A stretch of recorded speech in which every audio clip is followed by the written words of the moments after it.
I then welcome you all to this webinar on career opportunities in the IT industry, organized by Department of Computer Science in association with Career Cell, Sri Damodar College of Commerce and Economics. A career in the IT industry has always been much in demand, and thanks to the difficult times that pandemic has brought upon us, we all have further realized the cardinality of a career in the IT industry. Today we have amongst us Mr. Milind Anvekar, a software professional who has had a wide experience in the IT industry. Through this webinar, Milind sir shall brief you all on the different career paths you could take within the IT industry and the skills you all need to imbibe yourself with so as to become a successful IT professional. We have with us our Vice Principal, Dr. Rodney De Silva, requesting sir to kindly say a few words.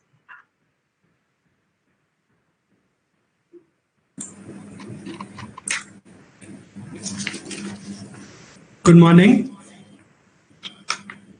It's my privilege to welcome you, sir, Mr. Milind Anvekar, who is going to speak to our students on career opportunities in the IT sector. Mr. Anvekar is the Vice President, Open Destinations Infotech, Vice President, Goa Technology Association, and Chairperson of the Industry Academia Connect Committee. So you have very interesting connections. So just yesterday we had a talk on the national education policy, and the resource person was the pro-chancellor of Symbiosis. She made one statement saying that the requirements of industry are very vague. So what she meant exactly was like what I understood from it was that the industry requirements keep on changing. Okay, because we are living in a dynamic world. And by the time academia catches up with those change requirements, those change requirements have changed once again. So what happens is our students, they become so uncertain as to what exactly is being looked for when they go for an interview. So there's a lot of, I'll say mist in that area. And so I think by your talk, and your experience and connections, you should be able to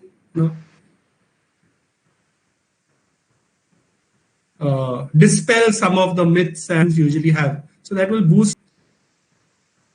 Pleasure to introduce the resource person for today's webinar, Mr. Milind Anvekar, sir, Vice President at Open Destinations, Vice President at Goa Technology Association, and Chairman of Industry Academia Connect Committee.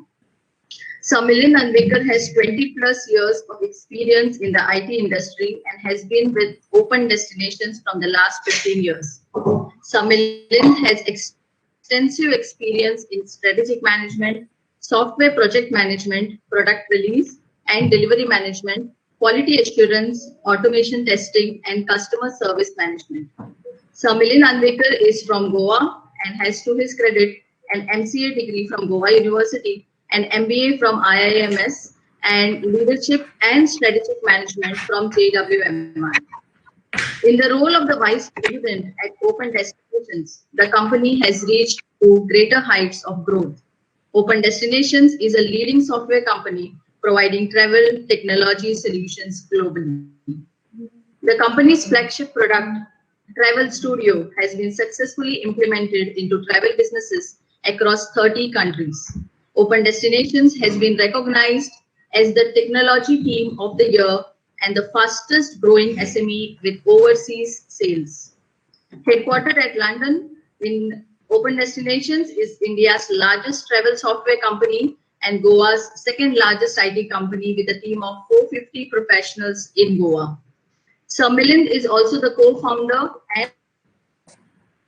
and Vice President of Goa Technology Association and is working closely with industry, government, and the academic institution in the state of Goa. Sir Milind has been awarded the inaugural GTA President's Award for the year 2019, and Sir Milind is the winner of Goa Management Association's Young Manager of the Year Award. Congratulations to you, sir, and we are very privileged to have you as the resource person for this webinar. I now request you, sir, to begin with the session. Thank you. Thank you, Shweta. I think you'll also allow me to make a presenter. Can I share this? Okay.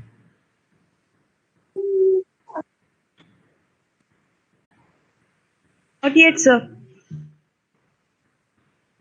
We can see it. You can? Yes, sir. It's visible now. Yeah. Okay. Okay. Yeah.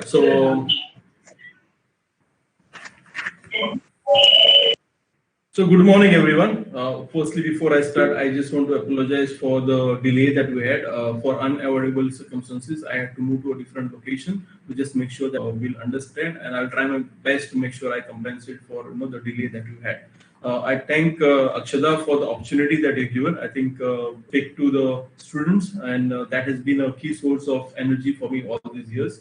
Uh, Thanks, Shweta, for the nice, wonderful introduction. I think there are a lot of things that I definitely want to pick up in the points that you mentioned there, because it's very important to understand that I have been one amongst you all probably 20 years back, right? So maybe 23 years when I graduated, and then the journey has been so probably in the same stage or state that you guys are in, to being sitting here in front of you all virtually, of course, and then talking to you all. So I think there's definitely things that I would like to share with all of you. And as principals rightly mentioned, IT is sort of a challenge, primarily because it keeps on changing, right? So it's something that's not really very fixed, and that makes it more and more difficult for the students, as well as for professionals, as well as for the academic institutions to cope up with things. And that's something that I really want to address. How probably you can stay relevant, how can you stay focused, and how can you be really successful, right? So that's what I will definitely try to achieve, sir, in the session that we will have today. I think what you just mentioned, about the vagueness of the industry, also reflects in the number of courses that you probably have for this BCA programs, right? This is much more than probably any of the graduation streams that you have. I'm saying including the electives, right? So I think there is a self-explanation about the kind of changes that is going in, because your syllabus would have probably demanded those kind of changes over a short period of time. And what you also see is the life of the technology is effectively shorter as you move on, right? So now probably it does not stay for, or a trend or a newer set of technology is in news only for the next 2 or 3 years, and then 1 year, and then suddenly you have something else coming up. So yes, there are a lot of things happening here. I did try to get a background about the kind of audience that we'll be having here. So I understand that in this session today we have people in the first years, second years, as well as the third years. This is a wonderful step that you're taking, clearing that to all the guys who've done that the first year, the second years, third years, of course, for completing your previous years. And I think this is a different world that you will be probably being part of, right? And it starts off with these sessions like this that are happening because of reasons. So like we had only one engineering college here, and by engineering or look at any other professionals. Unlike today, wherein there are so many other options that are there, so that becomes the first preference then. So we didn't get there. Then there were only 4 BHs. So you try to get in there. To a great extent about where we are heading, what is going to be next. So then the option is either you look for a job, and jobs are very, very limited. You either get a programmer's job somewhere, or you get into teaching, or you go for your further studies. That was MCA, the only possible option here for the basic computer science students in Goa. And there we had only 24 seats available and open to all graduates, that particular course. So you have to make through that and get admission. Lucky enough to get through, finish the 3 years of program, and then the next journey begins, right? So till that point of time, for us it was like you've done the masters in computer applications, so program, right? So everyone just knew that was just the only thing that you have, and we had very, very limited, no much of Google at that point of time to figure out what is there, what is not there, and we always felt that was a disadvantage for us, but if I see today, I feel that was the biggest advantage for us, and if I see with you guys, with the amount of information that you have, I feel that also can be a bit of a disadvantage. While there are pros and cons of it, that can also be a bit disadvantageous because there are too many options for you to select from, right? Like for example, now you get into this course, you see so many subjects, and then in the news your friends are talking of something which is not there. They're saying, oh, your syllabus is not up to date. So what do? Do I study this, or do I learn these new technologies? Do I learn C programming, or Python or PHP? What do I do? So half of the time just goes in confusion. Many people leave the thought process of becoming a programmer very soon, but they still want to go through and complete their degree. So for different reasons, so even if you go to on Google and try to search about some things, what you will find is too many things, right? So if you are looking for one particular thing, 6 more links will come. So instead of just opening one site, what you will do is you'll open up 6 sites, and each of the site will have some other things for you to go to somewhere else, and then after some time you'll realize why you actually went on Google, right? So I think that's a kind of world we are in, and now you are entering into this first phase of that professional world wherein you are getting yourself educated to be part of that professional world. You have 3 years to decide what next, right? And what is going to happen in 3 years is really going to determine what happens to you next, right? So I did a session, give an insight on some of the things, in interviewing people, in interviewing the students, freshers in particular, and I find that there are a few things which are quite disturbing. Like for example, a person does not like engineering, or does not like computers, or does not like programming, and he knew that in the first year itself, and he had ended up just being there, just trying to drag through it for the next 4 years. He does not want to do a career here, and he comes for an interview in an IT company. So that's quite not something that you feel good about. There are basics that they are just no one really tried to clarify their doubts, or they never tried to get themselves clarity on some of the aspects. So which was again a concern. So I think it is very, very important for me to just get all of those understandings together and share it with people. At the end of it, see, I'm going to tell you a few things. I'm sure many more will come and tell you many other things. It's up to you guys to see what is more relevant. Pick that up and see how you can get benefited from it, right? Ultimately, it should help you towards meeting some key objectives, which we'll talk about, as you move on in this session, right? So I just want to set the stage right before we move on, welcoming you for this session and into your this journey, right? So what happens once this door opens for you is what I just spoke about. You have all of this big stuffs being thrown across, which is about your dream job, which is about the work, the entrepreneurship, the salaries that IT guys get, hobbies, my extracurricular skills, expectations from family, from teachers, from different aspects of society, what you really after. So did 3 years of that. Some good things happen in the first 3 years of graduation, and the next 3 years of then so suddenly some other thing came. I got an opportunity to do my project at the National Center for Software Technology. So that was something interesting. We got an opportunity, while at campus, to set up a virtual institute for training at Goa. 2 years project, but it was exciting and interesting enough. We extended it to specific queries that people may have to be addressed. But so far, any questions? And Phil, what point was I clear? So we were, yeah.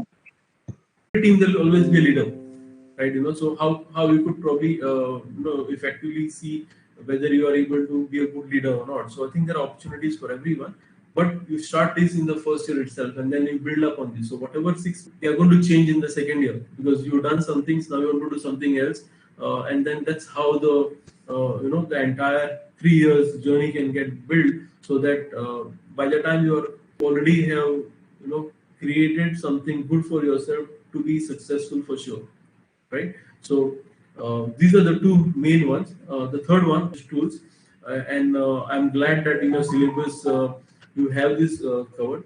In fact, the number of options that you have is get. So it's as I mentioned, it's a positive as well as a negative side of it. But I think the different aspects that are there are really positive. The tools which I mentioned are Excel presentation. So it's basically spreadsheet and presentation. You can use Excel. I find comfortable using Excel. These are very, very powerful tools, right? Excel, for example, is immensely powerful tool. Okay, a spreadsheet for that matter. But I refer to Excel because I use Excel myself. PowerPoint or any presentation tools are also very important, because these are things you need to do. If you want to do data analysis, there is Excel. If you want to do some computations or build some kind of a pivots, then there is Excel. Playing around with data, Excel. So I think Excel is very, very important tool. Not many people will spend time in learning Excel. There are people I know who get jobs just because they're good in Excel, right? So some of them don't rely a lot on Excel. Probably see that, but I think we have our entire tax calculators, income tax calculators that are there, which the HR team, the accounts team uses. They're all built in Excel. So they're just worksheets which are available. You just have to use it, fill in few values here and there. A common person finds it very easy to use, rather than using an application, keeping track of everything. So these are tools which are very, very important. There are probably much more than this. There are free tools that you all will know much more than what I know. There is Canva that you could also use for creating some good artwork. But it's good to know the tools. But if you don't, make sure that you know some of the tools and pick a few which are very, very crucial for being able to master them. Right. So if you feel Excel, then okay, we'll start working on Excel presentation. Because even if you do a project presentation, if you do a project, you have to make a presentation for it. Right. Word, many people will believe they know it, but again, Word has too many things to do in it. But we don't use all of those features, especially in India. So it's okay, means we can learn that. But I feel Excel and presentation are two things which are very, very important. Subsequently, when you move in the next year, you will probably start preparing to learn how to write a report. Report writing. If you ask me, the biggest thing that I learned during my 6 year, my 6 month project at National Center for Software Technology, then it was how to write a report. The mentor really indirectly taught me how to write a report. So that's important skill, but that can come in second year. So if you've done this presentation part, Excel part, leadership, then your problem solving, and next year you do your report writing and things like that. See what happens to your third year. When you do a project, you already know all of these basics, right? So then you can always build on top of it. So these are the first three, which I feel are very, very essential in the first year and probably even second year, where you learn. Only thing, the context, what gets covered in it will be slightly different. But for first year, these are definitely something that I will suggest you all focus on. Yes, sometime I'll see the photo again.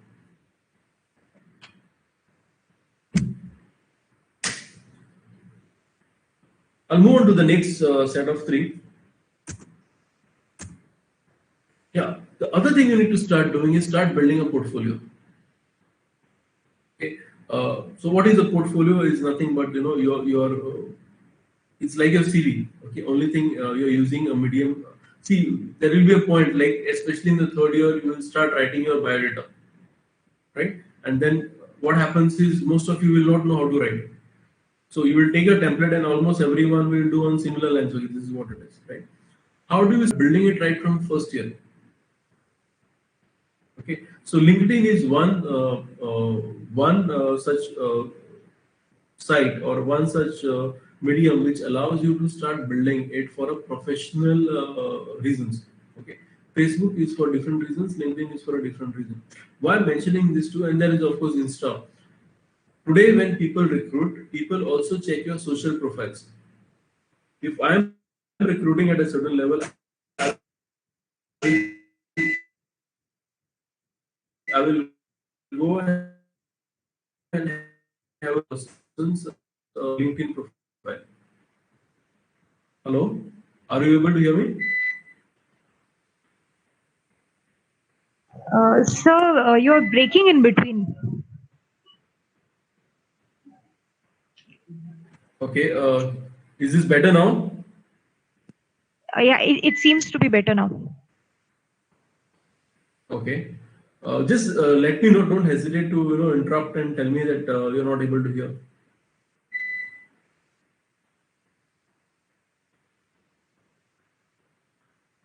Sure, sir. Okay, yeah. So I was talking about building a portfolio, and LinkedIn and Facebook are two things I try to check a candidate on to see what kind of a person that person is for his social participation. So you get to know a lot to some extent about that person who's joining you, or before you interview him, looking at the Facebook profile, LinkedIn profile. There are many times I find from LinkedIn there are a few things that is not written in the CV. So then you can ask and get some clarity on some of those. So I think these are small but important things that you can start. And what happens is when you reach in the final year, you will start trying to figure out what are the stories I want to write. Whereas I'm saying from the first year itself, start identifying the stories that you really want to publish. Okay, write these small articles about the work that you do. So say for example, LinkedIn, you can write a small post. Facebook, you could write a post, right? Facebook, it's all about the likes and things like that. But what happens if you see at LinkedIn, you can create a good professional portfolio for yourself, giving details about what you are, right? So you put only things that are probably what you want to, showcase, which are good things. So you've done some good assignments. Maybe write a small note about that, a small one pager about that particular assignment. Or you do an experiment, write a bit about that experiment that you've done. You have some interest in something about, learn something different, or you've taken an initiative, small stuff, into your LinkedIn profile, which you will find beneficial. Okay, so this is the first thing. You need to start building a portfolio in the first year. Obviously, there are ways we can go about the current situation where in a limited time. I will not be able to go through in detail, but definitely I can tell how we can probably go about building it, what we should put, what we should not put, and it's very well developed from the first year. So when the second year, when you start, second year, probably the fourth semester is when I will suggest you start networking. When you connect people, you're already connecting with a good portfolio, right? Which a person will then appreciate, because most of the students who send me a connection request today have nothing in their portfolio. They're just seeing as students. When you're a student, people will not want to just get you in that list, right? So you need to make sure that when you're sending a connection request to someone, then just being a student. Okay. The next is finance. Again, in your course, I find that you have this, which is a big positive. But I want you to start learning about finance from the first year itself. Understand about investments, understand what is this SIPs that we talk about, and understand the power of multiplication. And I'll tell you why. Because I think there are many people. It becomes much late when they realize that, okay, I did not do my savings the right way. I would have had so much of money now. So there are ways after 18 when you start saving little amount. And if you understand the power of multiplication, you will realize how much money you can actually make. When you by the time you're 35 or 40, you definitely should have more than a CR of 1 crore of rupees. So that's the power of multiplication. But there are ways of doing it. I learned it much later. Still not reached those numbers, but I think what happens is if you start early, you get the age advantage, right? So I lost some advantage, but then you learn things much later, but you learn. So my idea is that why don't you learn this much earlier? Like for example, even understanding what equities are, what share market is all about, what that investment can do. So it's not, I'm not telling you to invest in that, but at least try to understand what it is. What are the different options for us, and go on Google and search for how much you need to invest to have crore at a particular age of time, and then you will realize that it's very interesting. There are tools which tell you. So for example, you need to invest say 10,000 rupees a month for a certain duration. Then this is what you will get. This will help you even plan your career. Say for example, you want to start your own business. At 35 or whatever. This is the money I will need then. Then you know how much you need to start saving for it. Rather than taking a loan from someone or just waiting for your parents to finance you, or you putting all your hard-earned money into that at that point of time, you would have already created those sources, right? So we talk about financial freedom at much later stage, but I think it has to start early by learning what is this finance all about, right? And I'm glad that you all have some very good, interesting optional subjects that are there. I'm not sure whether you all are taking all of those, but they're really interesting subjects which I think people should take benefit of. Okay, insurance is another one area which I feel is important because what happens in insurance is that the cost of insurance, medical, for example, is very high. Right, medical treatments. If you see even today's time, it's very high, and most of the people I find are not thinking about insurance till they work. And what happens by the time you finish and you get into a professional world, If you have to take insurance for parents and all, their age also increases, and then there are limits as to what age you can get a good premium and things like that. So someone like you, I think in the early stage should see whether you should take a term cover or not, because what happens is that you build some kind of security for yourself, and when there is a medical insurance, and any other insurance that you have, it basically gives you a lot of space to think about other things, right? Otherwise, you end up worrying about these key problems. Like, for example, the current times, people are worried about the expenses associated with you being tested positive, right? The impact it has on finances. So, insurance is one thing. If you see an investment, and it will tell you that okay, you should not just buy insurance products, life insurance, whatever it is. There are other ways of doing investments. There are other kind of insurances that you need to buy. So starting to learn a little bit about it in the first year itself. I'm not saying invest, I'm not saying that buy insurance immediately, but knowing it will help you aware of what are the things that you really need to do. And ask the right people, take their consultancies, take their guidance to take the right decision. Right? So these are important from finance perspective. Last but most important is health. Right? So I think this is very, very important. You have to stay fit, you have to stay healthy, you have to sleep well, right? And you have to enjoy life. Very important. Okay, you have to enjoy life. Why are you doing all this stuff? Studying and working and all of this if you're not going to enjoy life? It does not make sense, right? You have to enjoy what you're doing. So even when it comes to work, I tell people that I get a chance to tell is that you either go and do what you like to do. Okay, very few people get an opportunity to do that. Or you start liking what you're doing, you will do it really well, and then you will start enjoying it, right? Then when I go for holidays, there are people who will tell me, Milind, why do you spend so much on holidays, for example? Okay, my answer is simple. I think that's on my wish list. One. Secondly, today I can go. Tomorrow I may have the money, but I may not be in a position to go for a holiday, or the circumstances may not be the same, right? So things have to be thought through, planned through. If you have to do certain things, you feel you can really, will give peace of mind or you'll feel good about, you should do it. Like last year, just that, Kashmir, for example, was on a wish list. I'm sure some of you already been there and some of you probably have it on the wish list.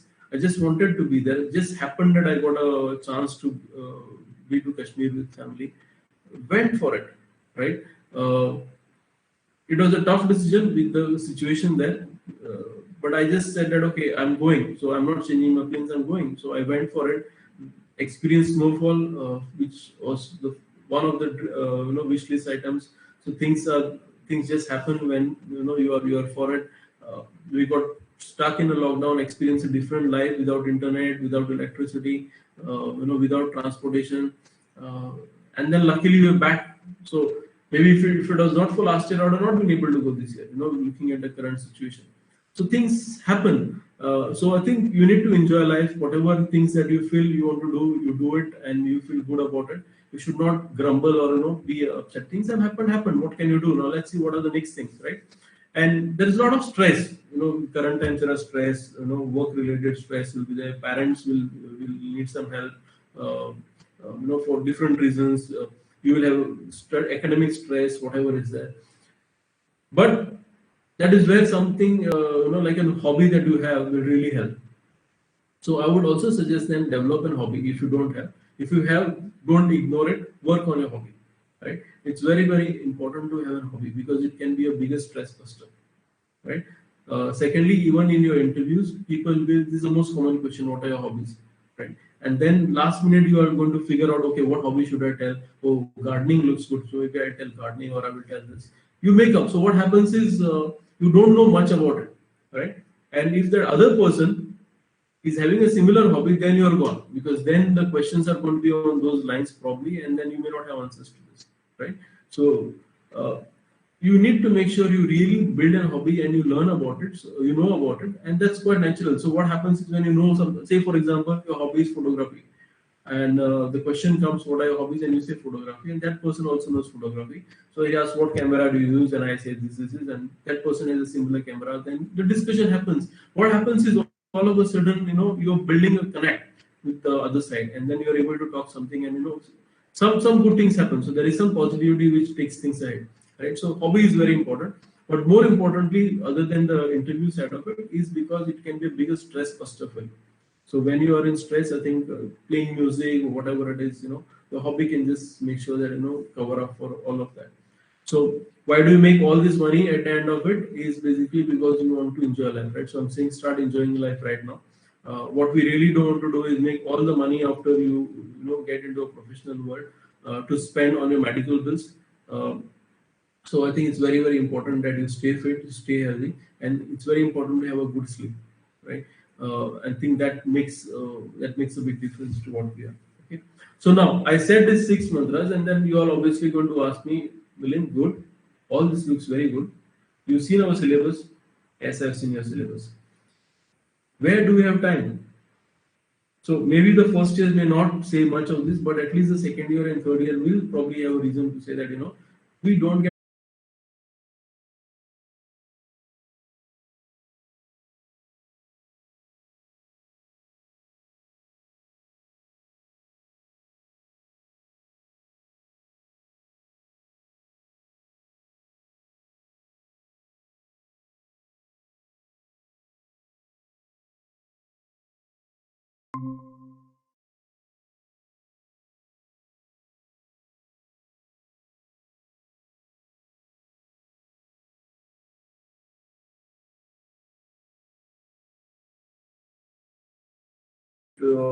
for more relaxed, developing your hobbies or covering up for anything that you want.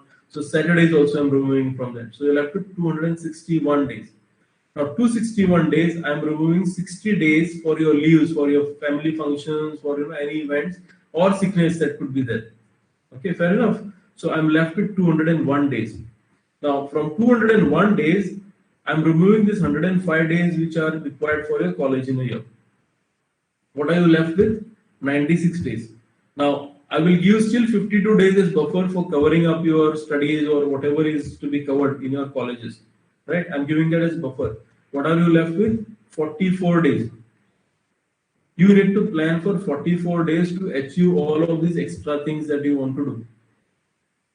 Okay, so I'm not only saying hours, I'm telling you in days. This is equivalent to 1.5 months in a year that you get. Right? So there is enough time. There is enough time. Just that we don't understand it, we don't realize it, we don't plan for it. Okay. This session is not about time management, by the way, but it is just making you all aware. Because what happens is people tend to ignore these things because they feel there is no time. But if you really look at all of those aspects, you realize that there is definitely some bandwidth I can create for taking care of these other things. Right? Yourself for some self improvements. Find about some of the other aspects which are not there in your courses, like investments, equities. You may not get all optionals, like you get only very, very limited optionals that are there, and there are so many wonderful programs. But each one of them, you need not just learn by someone teaching you. You can always go and learn something about it. You can arrange for workshops wherein people will come and tell you about it, right? So you have time. How do you go about achieving this? Is by setting the right goals. You have to set right goals. You have to set small objectives for yourself for every year. Don't set big objectives. Small. First year, what are my objectives? Second year, you'll have to say, okay, my second year, these are my objectives. Third year, 1 year I have, this is what I need to do. These are my objectives. And they have to be aligned to what you want to do. Okay. How do you set objectives? The next slide. We have the SMART method. Okay, so your objective or goal has to be specific. It should be measurable. It should be attainable. It should be relevant, and it should be time-based. Like whatever goals you are setting now should be for the next 1 year's time. So by the time I finish my this year, this is what I want to do. I want to write say 200 programs. Okay, I want to improve my typing speed, and there are tests you can take online to see what is your typing speed and things like that. I want to learn certain things. I want to open an account here. Whatever is that, small things that you want to do. Write those down and make sure that you are able to get those things done. What happens is you will write a big wish list, and then that list is just going to increase because there's a backlog now. You're not able to do things. So keep small things, and once you do those objectives, you'll be able to define what are my next objectives. Right? So they should only take you ahead. So if you do it from first year, second year, third year, what will happen in the third year is you will find a different you ready for a professional challenge, or you are going into for further studies and you will be ready for that kind of preparedness you will have. Okay, so if anyone wants help to be understanding what you need to be doing, I know it's a big number, but what I'll do is I'll offer myself with the time that I have for the next 2 weeks of time. If anyone wants to reach out to me, can reach out to me. I can help you give some directions. Okay, if you really want to get some help into what kind of goals you should be setting, how you should be setting it, we can definitely see that. If you really need to know final year students in particular what I should be doing in 1 year so that I get a job or whatever it is, we can definitely figure out. But only for those who will reach out to me in the next 1 week's time, I will fix a time as to when we could have that one-on-one, and then we could talk there. Okay. But I will move on from here so that there are some small other things that I can cover in the last few minutes that I have. So these are also the questions. I'll skip this. We'll come back to this later. So if any one of you have questions, I'm sure people will have questions here. One slide I prepared especially for you all to know what are the options for me. Okay. So I've not spoken about the options, because it's very difficult sometimes to just know the option that I'm preparing for from the first year.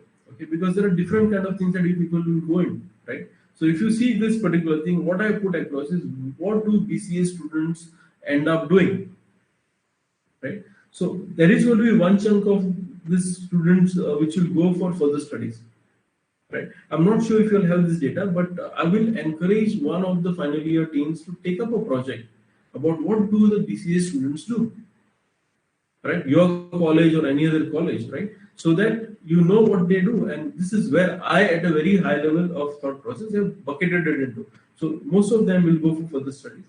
Some will go for family businesses. They already have things, and there is nothing wrong, by the way. There are some who don't want to do the family business, which is also fine. But some of them don't realize the potential of a family business, right? So there's already a ready base. Maybe with what you learn, you can just, right? So don't ignore a family business if you have. There are good opportunities there. But some are very clear, I don't want to do it, which is also absolutely fine. Some will go in for teaching. Now, this is a very, very important profession. This is very, very noble profession. So whoever goes in there, make sure that you are well equipped, because you are then responsible for making future for people, right? I have taught and for a while, and then I think that made me realize that I have to do certain things differently. I have to learn certain things, because now I cannot be the student that I used to be, right? Teaching makes you more responsible. It makes me more caring, thinking. So I feel good when some of your students really do well, and that's a big, big sign of being a good teacher. That you feel happy when your students succeed, right? When you get a job, your principals, your teachers will be the most happy people around. They always think good for you. So I think there are good things that your teachers will have. And they think so much about you, go in meetings, discussions, they will see what they can do for which will benefit the students. So I think this is a very good thing, and some of you will definitely explore that option. So this is something we need to see how we assist the teachers, because unfortunately in a teaching world we expect teachers in IT to know everything. With the way things are changing, it is not fair, but I think it's a fundamentals that they expect it to be good. Some of them, I think, try to be telling that I know everything, but I think I learned early on that you don't know everything, and then you have the ability, or rather you should have the ability to find out and tell. Okay, so teaching is very, very important profession, and that's something that you should respect a lot, right? Then there is the government job. Very recently, Honorable CM has announced that they're creating 10,000 more jobs. How much of that will be practical, I don't know.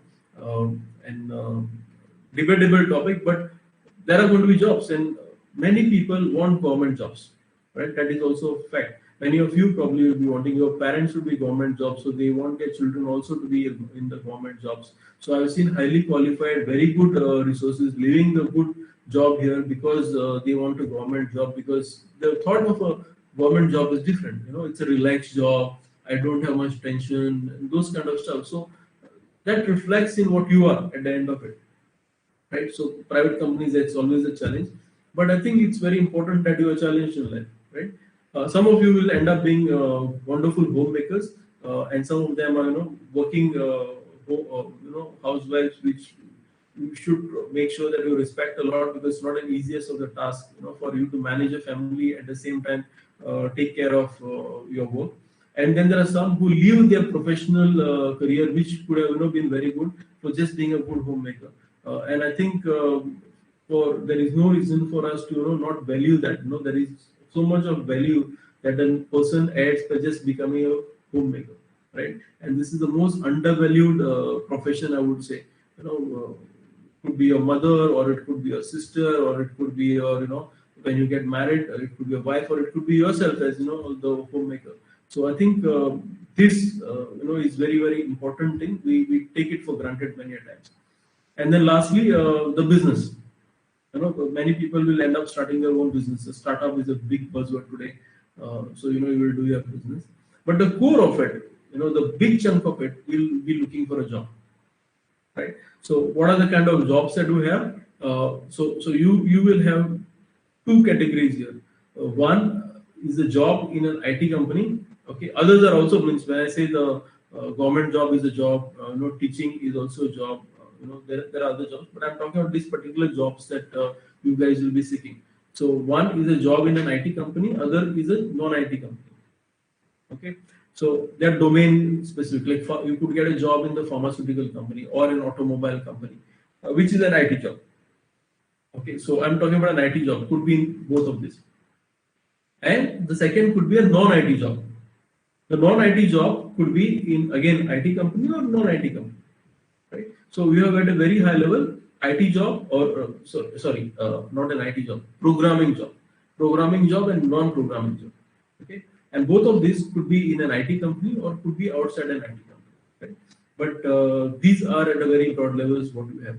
So the second phase, if we get a chance to interact at some point of time, in the second years, you need to start looking at the domains that are there. Ideally, what domains are there for you to find your opportunities, and networking. So these are two things will come in your additional mantras for you to focus on.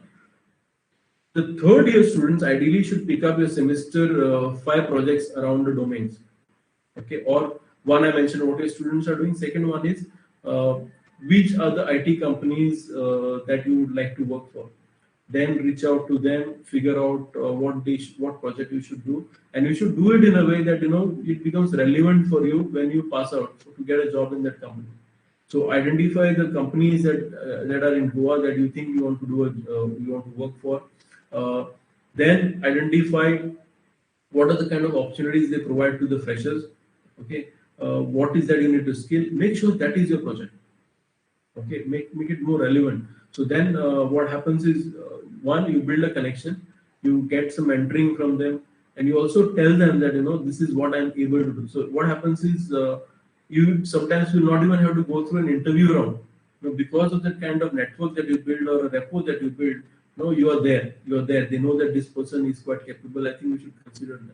And don't take the first job for money. Take first job for experience, right? Learn things, make sure you excel, and then from there things can just change, right? So don't just take it for money. Take it for place where you will really learn. It could be a startup or anything, where you learn some things and will give you a good foundation to move on, right? And stay in a job for around 2 years of time, and then after that you will get opportunities within the same companies, or maybe you want to move outside that. And then you have to see that you upgrade your market value as well. There are ways of doing it. So at a very high level, IT career options are in these areas.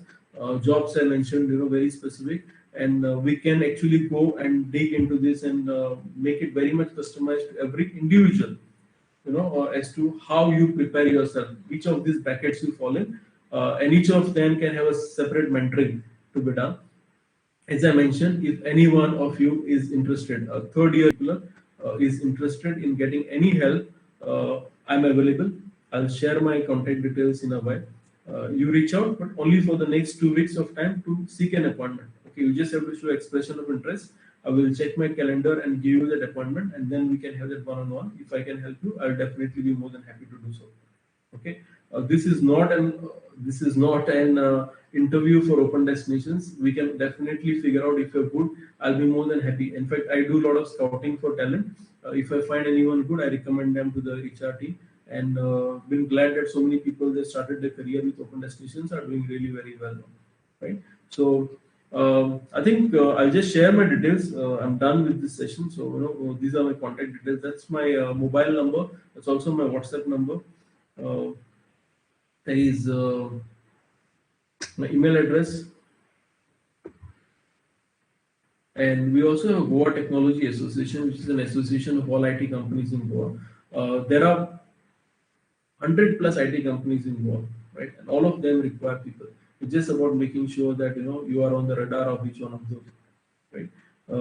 We have colleges which are not part of the association, so we do a lot of programs for the colleges via the association. First, break those students into what they really want to do. Like, for example, I'm sure if I ask them to final year students whether they like programming or not, there will be a section of students who will say no, they don't want to make a career in programming, right? So I think that's the first thing. So what do we do for them, right? Is there a way we can get a poll here? Is there an option for us to get a poll?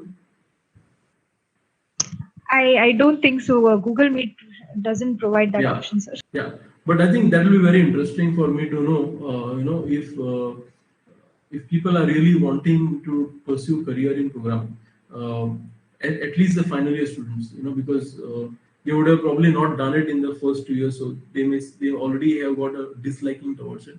But see, I personally was not the best of the programmers. Okay, so I never really enjoyed programming, and I didn't know why. I thought of problems, I knew the solutions, but I just didn't have the patience to sit in front of a computer. Of course, we were then, it was a different thing. It was Unix and Linux, and I realized that it was because of the monochrome nature of that black and white nature, and that patience that you had to sit in front of the machine and do it. I was not finding it exciting probably, but two things changed for me. One is this machine-graded programming test that was introduced in Goa. So this came from the National Center for Software Technology. So they have this wonderful evaluation wherein you write a program and then you submit it to the machine, and the machine tells you whether your solution is right or wrong, right? And it has some number of test cases, say around 10 test cases. Your solution has to pass all the test cases. If it passes 9, fails 1, you fail, right? So that was the beauty of it. So that made me actually go back, and this was after I finished my MCA, by the way, and I realized that I cannot clear this, and then I had to help some students. So that made me go back and learn things. Go back and do the entire programming again. Today I see so many engineering students after engineering go to do a programming course. Okay, so what happens is there is no much clarity as to what you really want to do. So when you are in a final year, I think this is the right time. You're just about to start the final year. You see your courses that you have, right? And then see how you will capitalize on those courses that you have, right? So like, for example, if I just see your final year courses, then you have web technologies, right? So we have information technology and multimedia technology, e-commerce, right? So you need to focus on web technologies, right?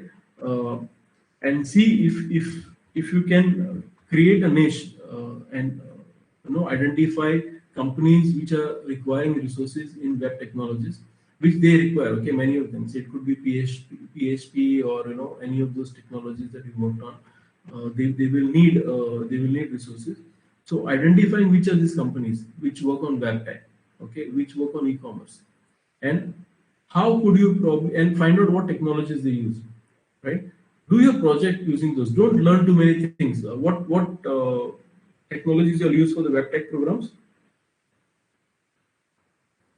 in the final year?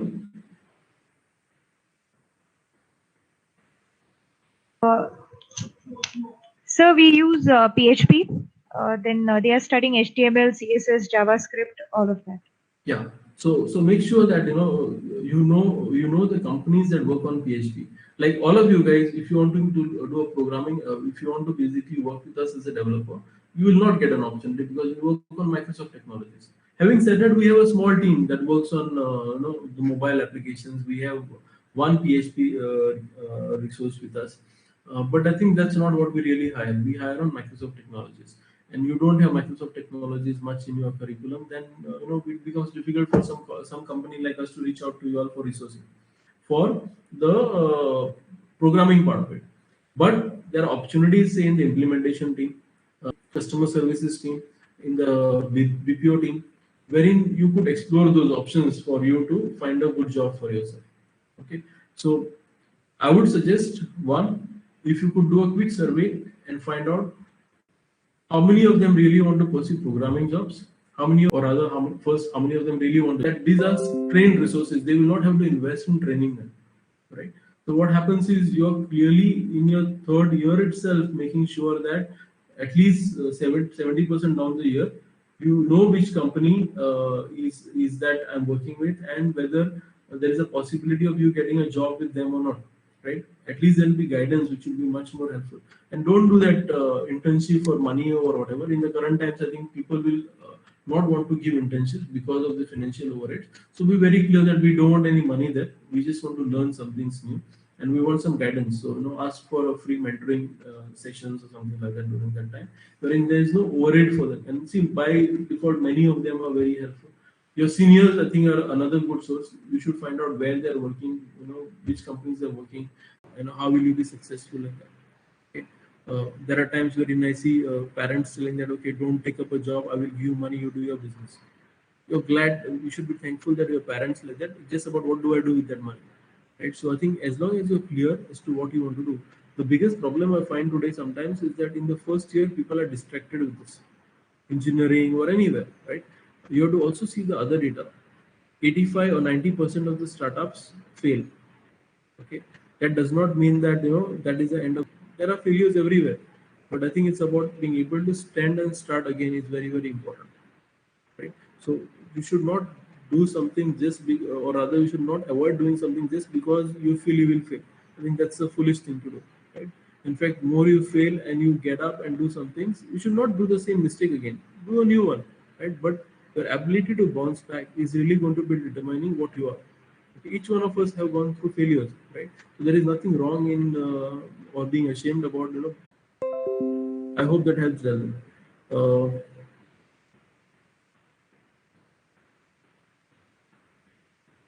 Okay, I think Princeton has a similar question. Is it mandatory to do MCA? It is. Nothing is mandatory today.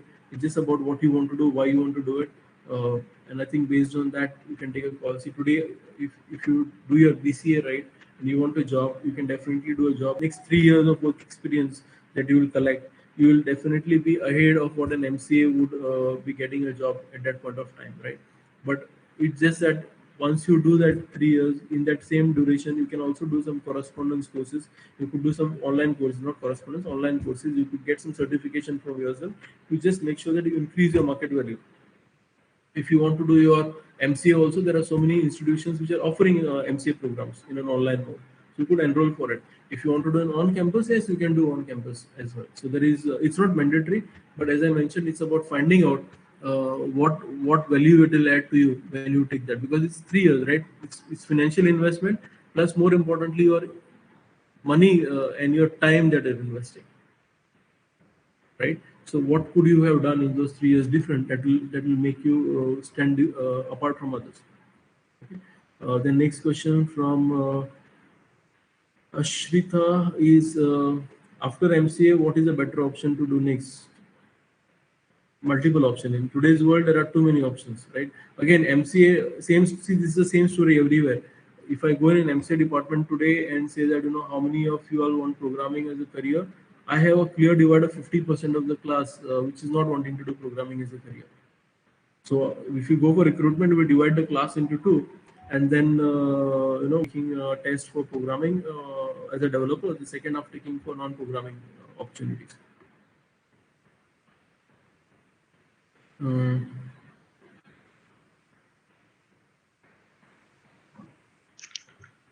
Okay, I think that was the last of the questions. So I believe I've answered everything. There is a feedback form which is shared. I hope everyone will put in the feedback. It will be really good to know. This is something that new that I worked this year. I wanted to start off with the first year students, giving them some direction as to how they could use their time better and lay a good foundation so that by the time they pass out, right, I think we should not have the similar kind of queries or similar kind of concerns with students not being industry ready. I believe that all the students are good, and all of those people who said that people are not up to the mark have proved them wrong in some way or the other after a certain time. It's just about that getting the right channel to showcase their talent or abilities. So I think it's just about making sure that you get that right opportunity. See, I'll give an example again how things happen sometimes unknowingly for you.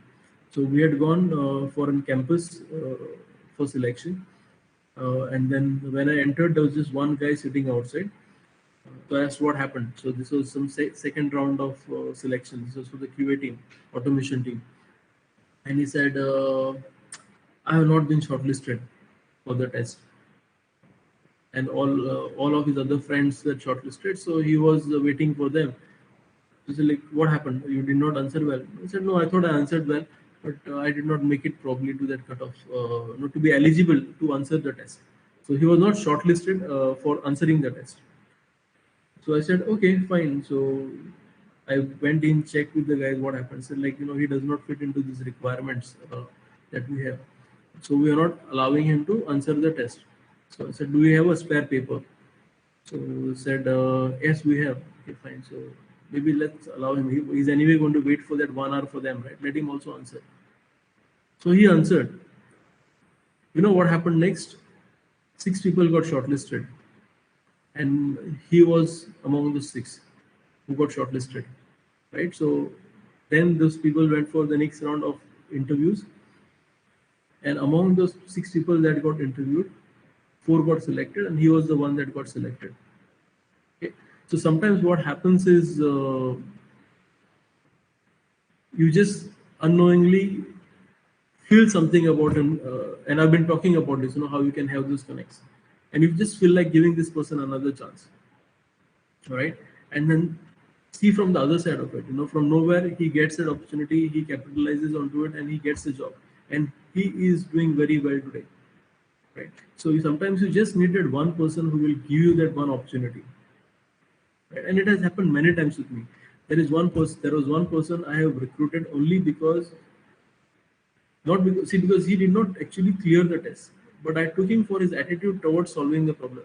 He used to come after office hours to solve that problem. So first time we had the test, he did not clear, but he asked only one thing after the test: "Sir, can I come again tomorrow and try to solve this?" So that was something which no one asks. So I said, "Okay, why not come?" So he came the second day. He tried again for 1 more hour. He could not. So he said, "I will." He came 3 times after. So he would come at around 6:30 after his office and just try to solve that problem, right? And after third time, he said, "Sorry, sir, I could not do it. But I think I'm just there. So if I get that one last chance, I will." I repeat, if any one of you want any help, or a full class wants another session, say finally students, after you've done some survey, I'm more than happy to give that time. But just that I need to be informed in advance so that we can prepare for it by keeping a time in the calendar. Okay, I hope people have got benefited from this, and you will all do well for sure. I just want to wish you all good luck and sign out for this. Wish you all a nice weekend and take care. Thank you so much, sir, for taking out time from your busy schedule and doing this talk for us. And from all the examples you have given, definitely the students have picked it up that having the right attitude is what is all that matters. And I'm sure all these suggestions will help us build an employable IT workforce. So thank you very much, sir. It's my request to all the participants to please switch on your webcams so that we can take photos, we can take pictures, and the feedback link is shared. So kindly fill in the feedback forms. And thank you, one and all.